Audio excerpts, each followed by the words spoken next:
Bonjour à tous, merci de votre présence. La communauté internationale était réunie hier à Bamako pour manifester une fois de plus son soutien au Mali. Quatrième du genre, la rencontre a permis aux participants d'apprécier les progrès enregistrés tant au plan politique que sécuritaire. La réunion a encouragé les autorités de la transition à poursuivre la bonne mise en œuvre de la feuille de route qui met l'accent sur l'organisation des élections et la réconciliation nationale. Mais l'une des principales décision de ce rendez-vous de Bamako est l'exigence du désarmement des bandits du MNLA. L'ouverture de la dite rencontre était présidée par Djankounda Traoré, président de la République par intérim. Sori Ibrahima Keïta nous parle de la cérémonie d'ouverture.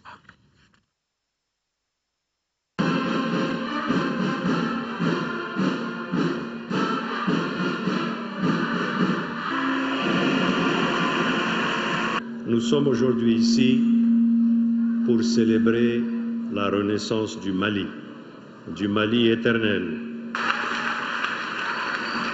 Je ne suis plus désormais seulement le président d'un pays en crise aiguë. Je suis devenu, grâce à vous, grâce à Dieu et grâce à notre peuple, le président d'un pays qui aperçoit le bout du tunnel et les reflets de la lumière qu'il avait fui dans un moment d'égarement inhérent à la marche des nations. Que d'eau a donc coulé sous les ponts du Djoliba depuis l'éclatement de la double crise politico-sécuritaire au Mali, surtout depuis l'invasion des 2/3 du Mali. La divergence était telle que les acteurs ne se parlaient que par médiateurs interposés. Et arrive l'action salutaire du 11 janvier 2013.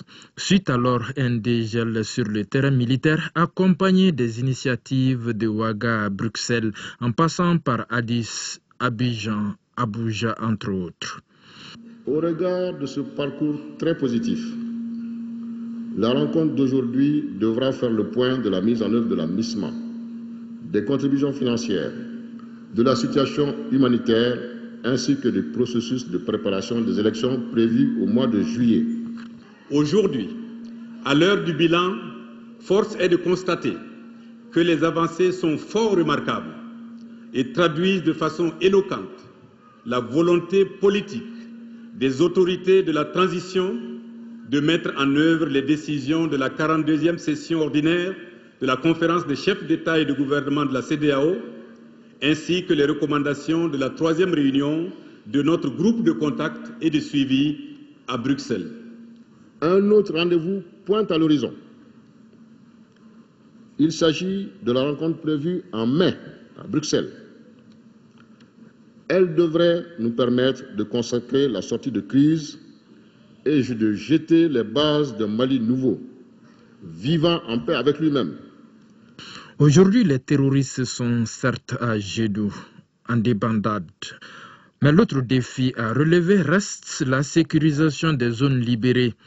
C'est vrai que la MISMA a déjà déployé sur le terrain 6300 de ses 9620 soldats prépositionnés. Cependant, la mue en une force onusienne s'avère une nécessité et cela s'appelle consolider les acquis pour éviter l'enlisement. Dans ces conditions, nous devons donc, mesdames et messieurs, nous mobiliser autour du consensus général qui se dégage pour une transformation de la MISMA en une opération des Nations Unies munie d'un mandat robuste sous le chapitre 7 avec une force parallèle capable de mener une contre-offensive, de neutraliser et éliminer les poches de résistance et les regroupements des terroristes et extrémistes. La situation ambiguë qui semble prévaloir dans la région de Kidal, avec les exigences persistantes du MNLA, devrait nous interpeller. En sa 42e session ordinaire, la conférence des chefs d'État et de gouvernement de la CEDEAO a exigé le déploiement de l'armée nationale sur l'ensemble du pays, puis demandé en conséquence le désarmement de tous les groupes armés. La conférence a précisé davantage que la renonciation à la violence et à tout projet sécessionniste constituait des conditions minimales pour tout engagement dans le processus de dialogue inclusif.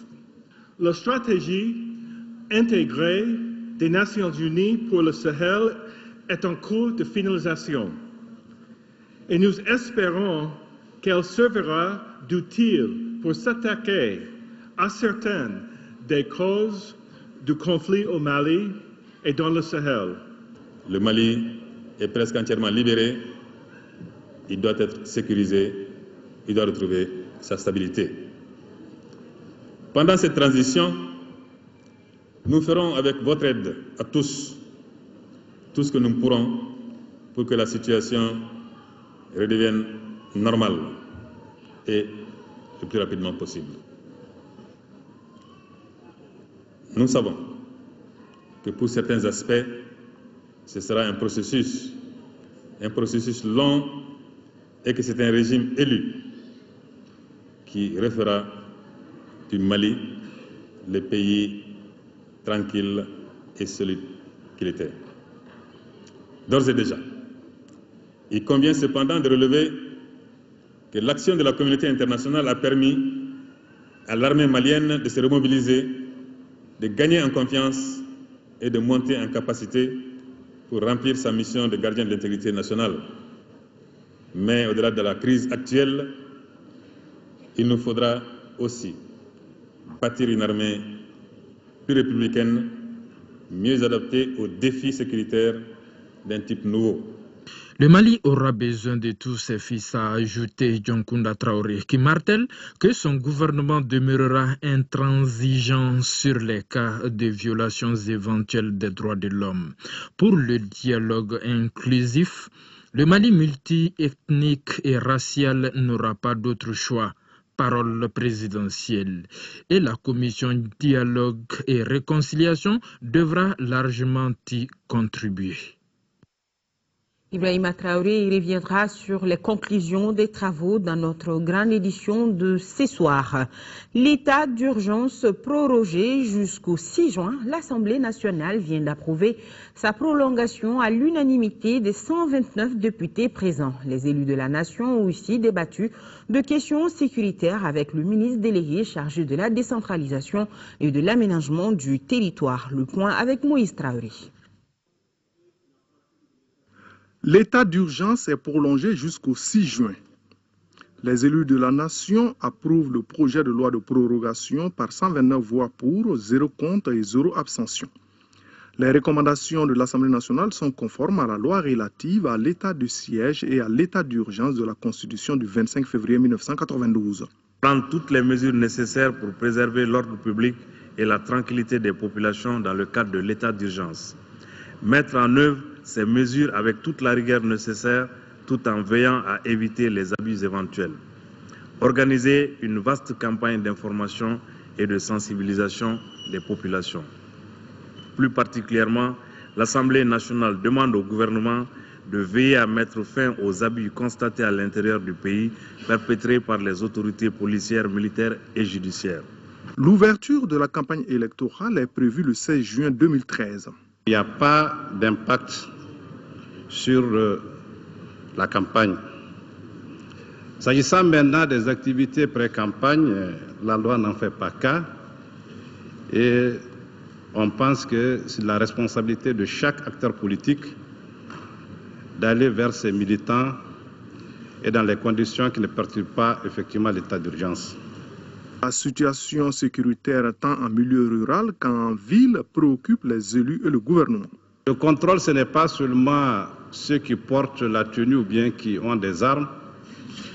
Le contrôle peut être très discret et efficace. Et je considère que ceux qui sont en armes et en tenue, c'est plus pour faire de la dissuasion. L'instauration de l'état d'urgence remonte au 12 janvier 2013. Elle est ainsi maintenue pour 47 jours. Direction la capitale des Balanzans avec la tenue de cette conférence débat sur les violences basées sur le genre en situation d'urgence. La conférence visait à sensibiliser les participantes sur les dispositions utiles afin de minimiser l'impact de ces violences. Le reportage de notre correspondant sur place, Candécila. En temps normal, les femmes ont toujours été victimes de violences. Mais cette violence est surtout accentuée en temps de guerre. Il s'agit donc à travers cette conférence débat d'attirer l'attention des femmes de nos forces armées et de sécurité sur les contours des violences basées sur le genre en situation d'urgence. Les conférencières Fatou Doucouré et Mme Kone Aminata Sissoko, toutes des parajuristes, ont successivement développé les causes de cette violence, ses conséquences, les dispositions pratiques ou l'accompagnement nécessaire en cas de violence. La situation actuelle de la République du Mali, qui parle de guerre, parle de violence. Or, les femmes et les jeunes, surtout, sont les couches vulnérables touchées par cette violence. Ça permettra à nos femmes de s'informer un peu sur les différentes formes de violence et en cas de besoin également de savoir où s'orienter. Parce que souvent, même en cas de viol, il y a des gens qui ne savent pas quoi faire. Auparavant, la directrice régionale de la promotion de la famille et de l'enfant, Mme Fadima Tal, et le lieutenant-colonel Laïbou Touré avaient demandé aux femmes une plus grande écoute afin de tirer profit de cette conférence. Signature de convention entre le Mali et l'OPEP pour le développement de l'irrigation dans le Bani et à Sélégué d'un montant de plus de 6 milliards de francs CFA. L'accord a été signé à Washington par le ministre de l'économie, des finances et du budget et le représentant de l'OPEP. Tchenan Koulibaly a également présidé la table ronde régionale qui prépare la réunion des partenaires du Mali qui aura lieu à Bruxelles le 15 mai prochain. Salif Sanogo depuis Washington nous en parle. Après avoir traversé une très forte zone de turbulence, l'horizon commence à s'éclaircir pour le Mali, en tout cas dans le domaine économique et financier. Notre pays et l'OPEP viennent ainsi de signer un accord de prêt d'environ 5,5 milliards de francs CFA. Un prêt relatif au programme de développement de l'irrigation dans le Bani et à Sélégué, phase 1. Ce qui devrait permettre l'accroissement de la production agricole en vue de l'atteinte de la sécurité alimentaire. Juste après la signature de cet accord de prêt avec l'OPEP, le ministre de l'économie, des finances et du budget a participé à la rencontre d'information et de sensibilisation sur la conférence internationale devant se tenir à Bruxelles le 15 mai prochain. Tchenan Koulibaly s'est naturellement réjoui de la tenue de cette table ronde qui constitue, à ses yeux, un tournant important pour la réussite de la conférence de Bruxelles. À en croire M. Koulibaly, il s'agira d'une occasion unique dans notre histoire de pouvoir mobiliser au plus haut niveau plus d'une centaine d'États et d'organisations internationales autour de nos politiques et stratégies de développement. Cela à court, moyen et long terme. Il s'agira notamment des actions permettant le retour à la normalité dès 2014, du soutien aux secteurs sociaux ainsi que la relance de l'économie et l'amélioration de la gouvernance. D'ores et déjà, le FMI s'est engagé à envoyer des experts d'ici le mois de juin pour aider dans l'assainissement des finances publiques. Et nous sommes à Washington, restons-y. Je vous rappelle que l'épouse du président de la République par intérim, Traoré Mintou Doucouré, était en visite à Washington du 6 au 10 avril dernier. Et pour cela, elle informe l'opinion publique nationale qui lui a été remis par les Maliens résidant dans l'État de Washington, Seattle, la somme de $2000 comme contribution à l'effort de guerre.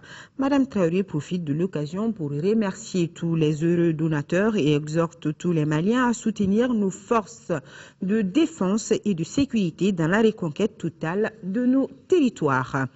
Grand ouf de soulagement pour les familles et les proches des 7 Français arrivés au Cameroun et retenus au Nigeria.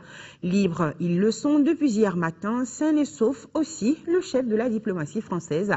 Laurent Fabius a fait le déplacement depuis Paris pour les ramener. À noter que jusque-là, aucune information n'a été donnée sur les conditions de leur libération. Un sourire et beaucoup d'émotions. À leur descente d'avion, les ex-otages français semblent encore ne pas y croire. Après 2 mois de détention au Nigeria, les 7 membres de la famille Moulin-Fournier sont enfin libres. L'ambassadeur de France à Yaoundé les accueille en personne sur le tarmac. Visiblement en bonne santé mais amaigris, les ex-otages sont escortés par les militaires camerounais jusqu'à l'ambassade de France, soulagés et heureux de retrouver leurs proches. On est tellement heureux d'être de retour au Cameroun, de pouvoir retrouver tous nos amis camerounais, tous nos frères camerounais. Et c'est... Ouais, j'ai presque les larmes quand je vous le dis. C'est vraiment... Je suis trop content. On est tous tellement contents d'être revenus au Cameroun. Et je remercie vraiment son Excellence le Président Paul Biya pour avoir vraiment donné tout son appui. Soulagement également à l'Élysée. François Hollande, qui recevait le Premier ministre éthiopien, a lui aussi remercié le Cameroun et le Nigeria. Mais il a laissé filtrer très peu d'informations sur les circonstances de la libération des otages et nié tout paiement de rançon. Vous connaissez la position de la France. Nous recherchons tous les contacts. Nous utilisons les intermédiaires qui peuvent être les plus utiles. Nous ne changeons pas notre principe qui est le non-versement par la France de rançon. C'est lors d'une excursion dans ce parc national du Nord Cameroun que la famille Moulin-Fournier avait été enlevée il y a 2 mois, jour pour jour. Les 3 adultes et 4 enfants âgés de 5 à 12 ans étaient détenus ensemble au Nigeria voisin. Leurs ravisseurs, qui se réclamaient de la secte islamiste Boko Haram, réclamaient la libération de leurs prisonniers. Les ex-otages français sont attendus samedi matin à Paris. Et je vous signale que les 7 Français sont arrivés ce matin à l'aéroport d'Orly. Ils ont été accueillis par le président François Hollande qui a salué une victoire de la vie. Voyons à présent l'actualité sur le continent en bref et en télégramme. Nouvelle violence en Guinée où une manifestation de l'opposition a dégénéré jeudi à Conakry. Il y a eu au moins 25 blessés parmi les manifestants qui protestaient contre la tenue d'élections législatives fixées au 30 juin. Pour l'opposition, cette date a été décrétée de manière unilatérale par le chef de l'État. Ils ont réprimé la marche depuis le matin. Ils n'ont fait que ça. Nous disons que nous avons commencé nos marches, nous n'allons pas les interrompre. Et nous allons la semaine prochaine reprendre tout cela parce que nous nous battons pour la démocratie dans notre pays. Un bûcher formé d'armes légères a été dressé à Yopougon. Quelques 2000 armes déposées de manière volontaire par des ex-combattants ivoiriens ont été brûlées, ce qui porte à 4500 le nombre d'armes légères détruites ces 2 dernières années grâce au travail de sensibilisation mené par la Commission nationale de lutte contre les armes légères et de petit calibre. Le travail de ramassage se poursuit. Beaucoup d'armes circulent encore dans le pays. Des dizaines de femmes congolaises sont descendues mercredi dans les rues de Goma, la capitale du Nord Kivu, pour dénoncer l'insécurité qui persiste dans l'Est de la République démocratique du Congo. Elles s'inquiètent particulièrement de la présence dans leur province des rebelles de FDLR, les forces démocratiques de libération du Rwanda, accusées d'avoir pris part au génocide perpétré au Rwanda en 1994. Elles ont déposé un message au bureau du HCR à Goma, dans lequel elles demandent que les rebelles de FDLR soient renvoyés dans leur pays, au Rwanda. Retour au Mali, précisément à Caille. La Jeune Chambre internationale a organisé au groupe scolaire de Lega Ségoubé la première édition du concours Miss Math. Et c'est Jara Arbi, élève à l'école Plateau C, qui enlève le premier prix. Une vingtaine de candidates ont pris part à ce concours Miss Math qui portait sur les matières scientifiques. Mahamadi Alioubari nous présente l'heureuse lauréate. Organisée par la Jeune Chambre internationale, organisation locale des CAI, avec l'appui de son sponsor officiel Orange Mali, cette première édition du concours sur les matières scientifiques entre les filles des écoles fondamentales des CAI Rive Gauche a pour objectif de mettre un accent particulier sur la beauté pas physique mais intellectuelle de la fille. Miss Math sera, j'en suis sûr, un facteur incitatif pour les filles à s'intéresser davantage aux matières scientifiques et techniques. Car dans le monde actuel, un pays ne peut jamais se développer sans cela. C'est dans cette optique que le concours Miss Math est né, avec pour enjeu de bâtir une société égalitaire, où la connaissance serait équitablement répartie entre les hommes et les femmes. vient en secours à l'effort d'émancipation de la femme.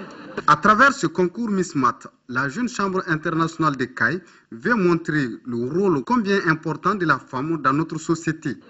Nous, membres de la Jeune Chambre internationale CAI, avons jugé donc nécessaire, au vu de tout cela, d'organiser un jeu concours à l'intention des jeunes filles du fondamental, conformément à notre volonté en tant qu'association de jouer pleinement notre rôle de stimulateur pour le développement de ce pays. Les 18 candidates qui ont pris part à ce concours Miss Mat ont reçu des fournitures scolaires. La deuxième dauphine a été Oumou Kanté de Plateau B, la première Koumba Diallo de l'école Yélin et la couronne de la Miss Mat édition 2013 est revenue à Diara Arbi du Plateau C.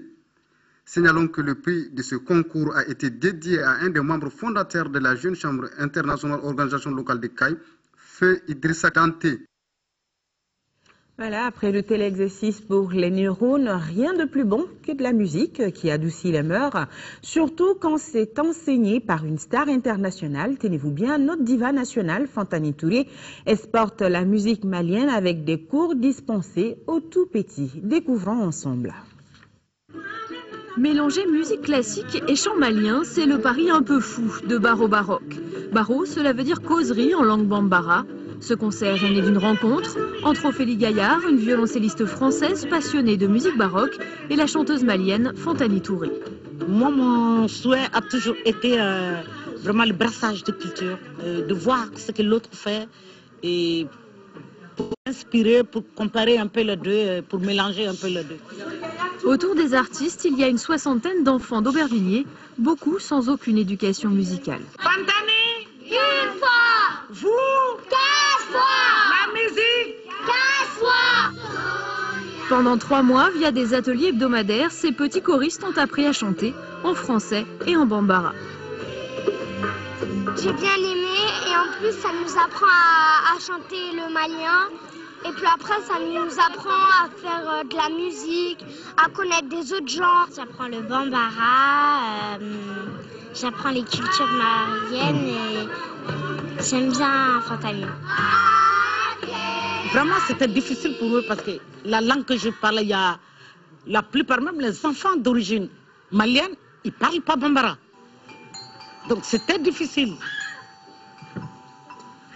Côté baroque, les artistes ont pioché dans le répertoire populaire des 16 et 17e siècles, des chansons très connues en France, dynamisées par les djembés.